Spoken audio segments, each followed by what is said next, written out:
Tatizo lako kubwa sio maisha, ni kelele kichwani mwako. Kama akili yako haipumziki hata ukiwa peke yako, video hii ni kwa ajili yako. Watu wengi wanafikiria wanahitaji likizo, pesa au mapumziko. Kumbe wanahitaji kitu kingine kabisa. Ukweli ni huu: akili haitulizwi na kubadilisha maisha, hutulizwa na kubadilisha mahusiano yako na mawazo. Namba 1, kubali kile usichoweza kubadilisha. Akili huchoka kwa kupigana na ukweli.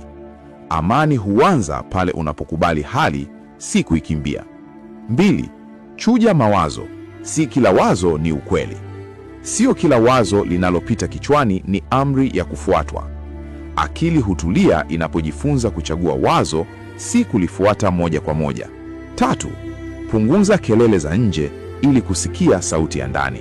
Kelele za watu, matarajio ya jamii na shinikizo la kulinganishwa hutengeneza dhoruba isiyoonekana inayochosha akili kuliko kazi ngumu.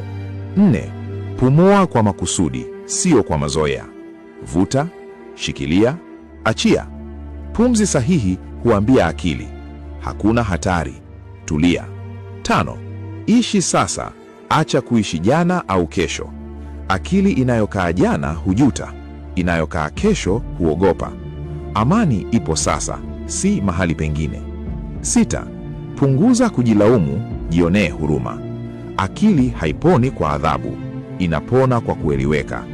Unapojizungumza kwa upole, unajijenga nguvu ya ndani isiyotikiswa na makosa ya jana. Jitendee kama rafiki, si adui. 7, weka mipaka ya akili na moyo. Sio kila jambo linastahili muda wako, wala kila mtu anastahili nafasi kichwani mwako. Mipaka ni ulinzi wa amani, sio ubinafsi. Akili haitulii kwa kubadilisha dunia, hutulia kwa namna unavyoitazama dunia. Amani sio pale mawazo yanapoisha, ni pale yanapokosa mamlaka juu yako. Ni wazo gani linakuchosha akili yako siku hizi? Andika neno moja tu kwenye comment.